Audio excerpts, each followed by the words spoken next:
today I decided to come on a little bit early because I've been up early at an early meeting. I have some team members in India, and so it's a 13 or 14-hour time difference or something like that. And so maybe it's 11, but it was a good idea to get up early, so here I am.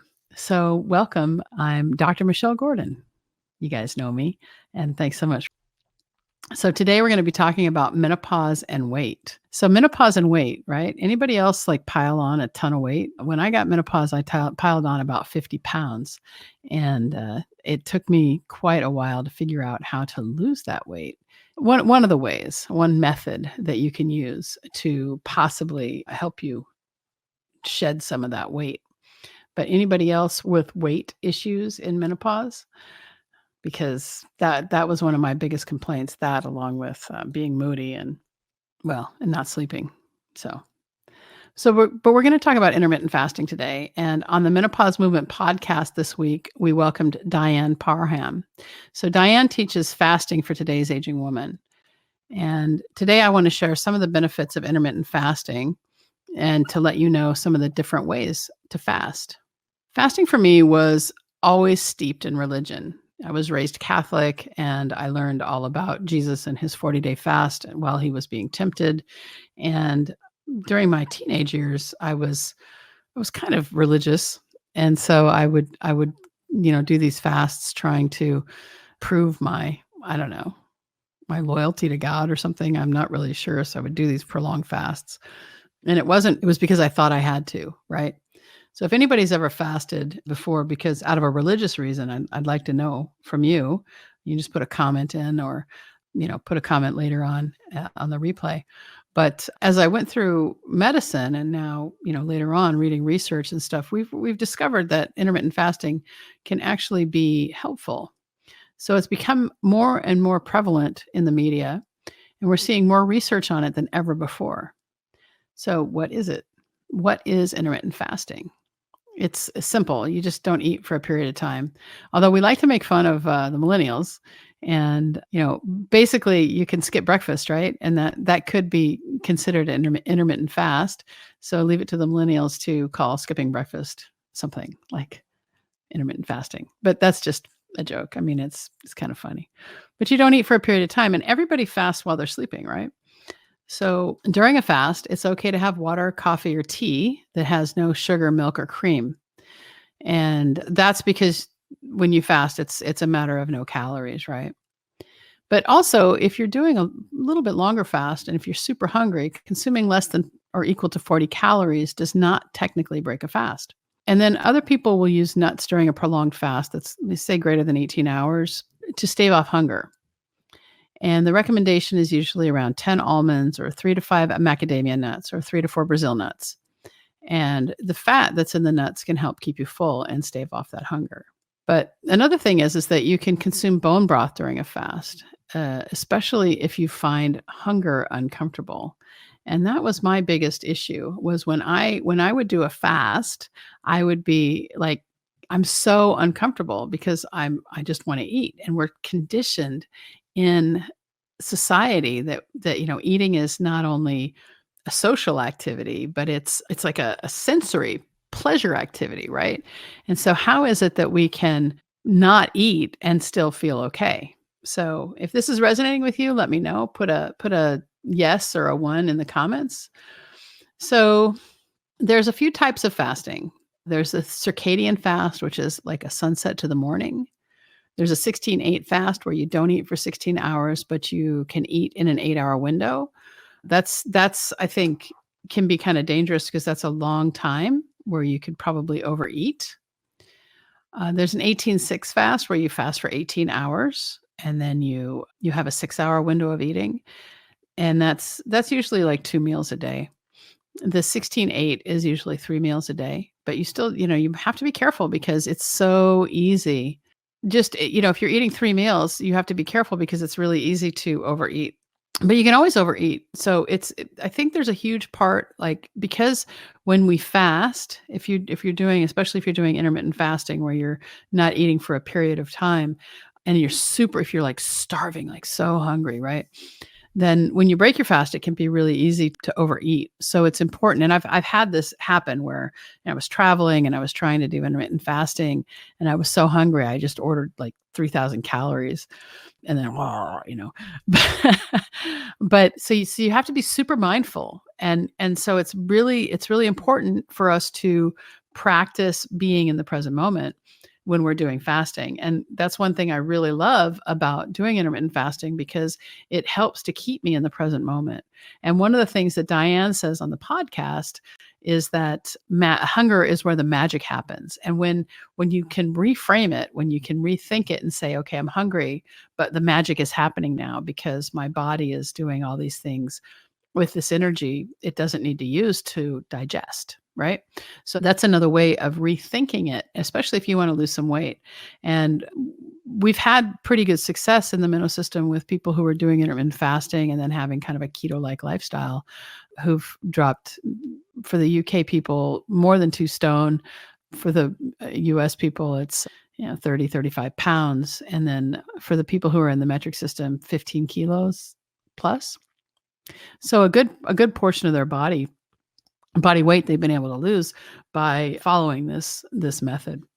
Another type is a 24. So 20 hours of not eating, 4 hours of an eating window. Usually that's a 1 meal a day.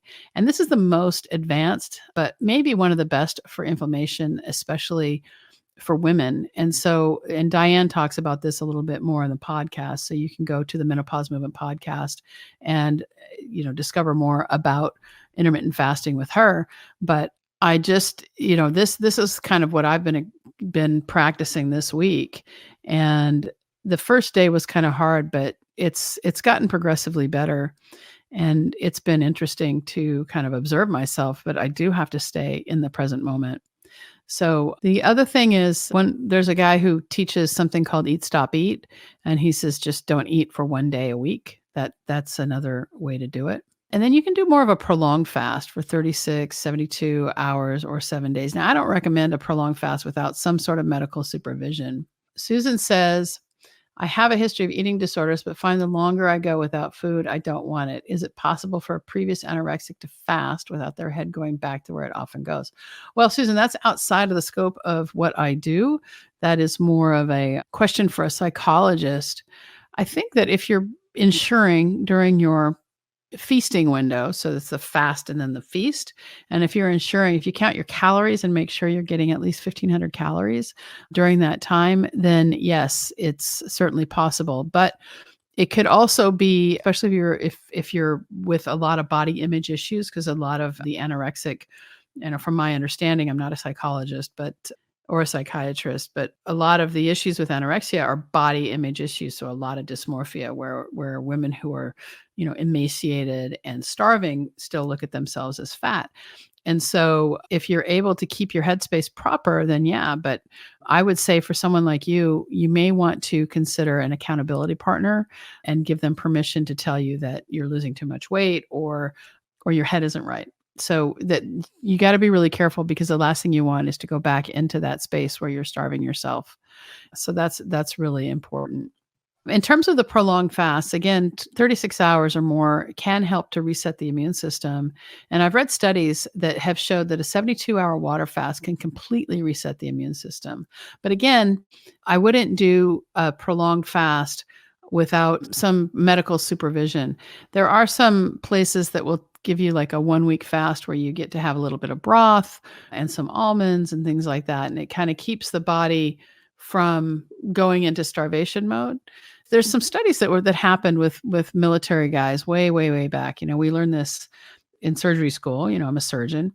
And the reason why you're given dextrose when you're fasted in the hospital is that I don't remember his name. He started with a K because there were K rations. But what he would do is he would take these young, healthy recruits, guys that were in the military, and some of them he would give dextrose or like sugar, so they'd have little candies, and the others got nothing. And the ones who got nothing ended up having some muscle loss, and those who had the sugar did not lose their muscle. And so that's why we give dextrose, because it's muscle sparing and it keeps us from breaking down our muscles. But again, when you were doing keto, we want to make sure that we don't have too much sugar. And so if you're going to do a prolonged fast, I would say that you want to do it under medical supervision, maybe at a spa or something like that. I don't really recommend it. I did do a 7-day fast once, and I did a Facebook Live every day.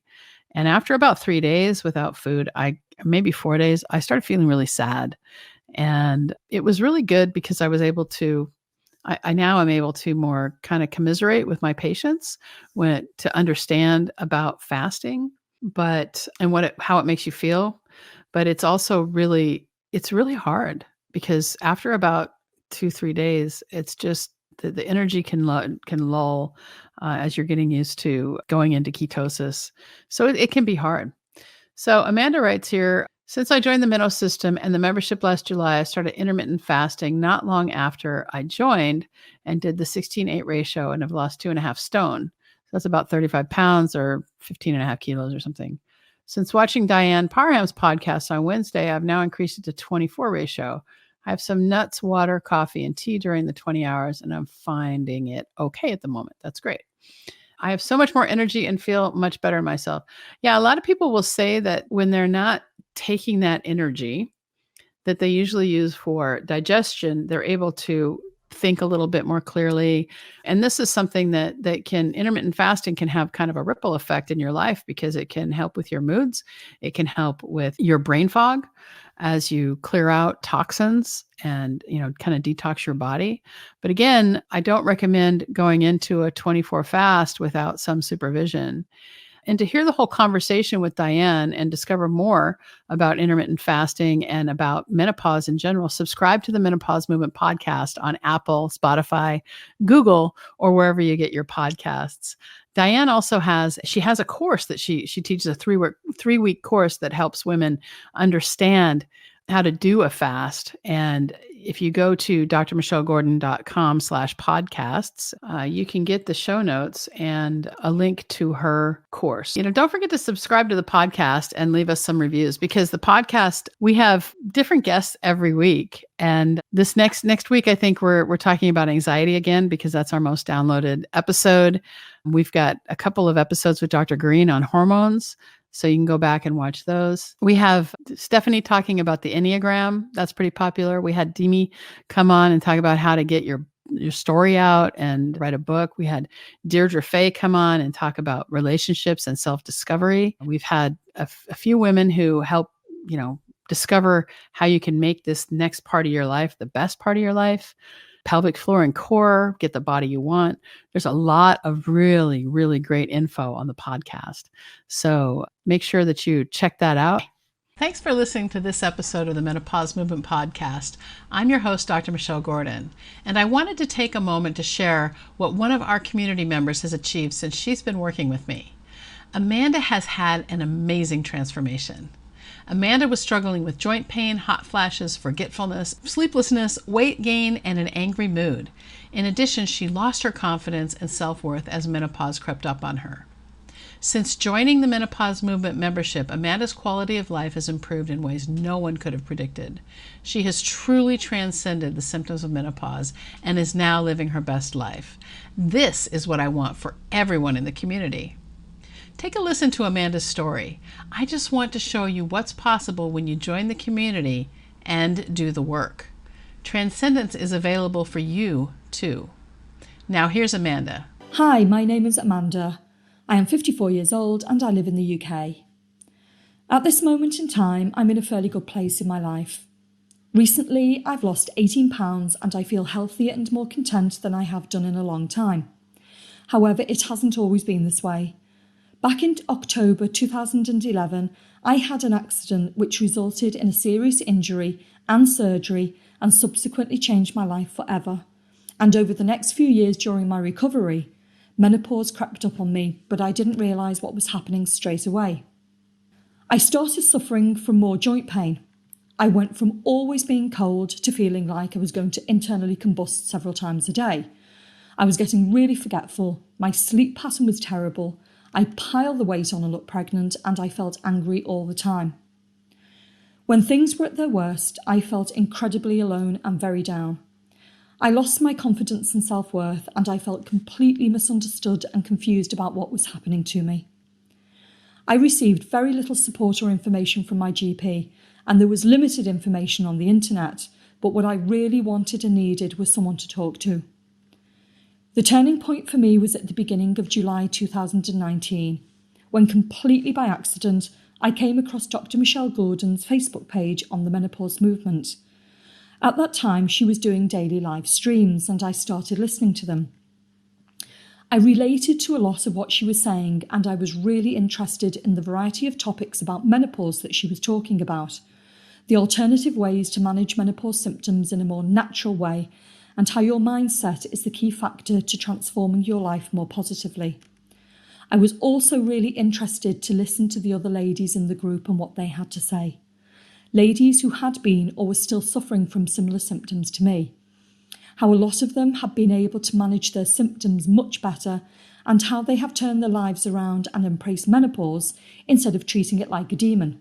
Although nervous about taking a risk to join a group I didn't know, I knew that I couldn't and didn't want to carry on living my life the way I was and feeling the way I was feeling. So I made a decision that I too wanted to learn more about menopause, how to manage my symptoms better, and most importantly, learn more about my mindset and the fact that I needed help with changing my outlook on life in order for me to get it back.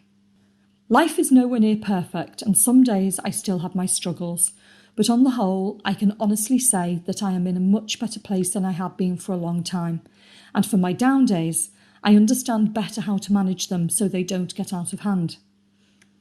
I am now on a journey with a fantastic community of like-minded women, all of whom continue to support each other no matter where we all live, and I no longer feel confused, misunderstood, worthless or alone.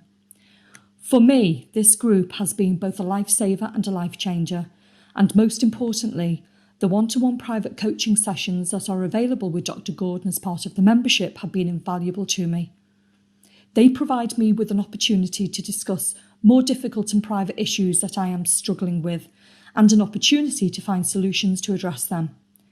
Without doubt, I can wholeheartedly say that I owe Dr. Gordon and her group everything for showing me how to take my life back and, more importantly, take control of it. Joining her membership has been the best thing that I have ever done. However, this course is not for everyone. If you're looking for a quick fix that doesn't cost you any time, money or effort, then this is not the group for you. But if you're in a similar situation to how I was not that long ago, feeling desperate and at the end of your tether, but are willing to invest in your own future happiness and peace of mind, but are unsure as to what to do, ask questions and talk to Dr. Gordon. And if you choose to take that leap of faith, you won't regret it, because who wouldn't want to take their life back if they had the chance? If you are feeling like Amanda, you're not alone. There is help for you in the Menopause Movement membership. I want to help you transcend your symptoms and live your best life. To discover how you can become a part of this life-changing community, go to menopausemovement.com. Did you know that menopause is not a medical condition? Most doctors don't know this either. I like to say that menopause is the privilege of a long life, and to really take hold of our lives in menopause, we have to unlearn what society and the medical establishment has told us about menopause. Thanks so much for being a part of the Menopause Movement.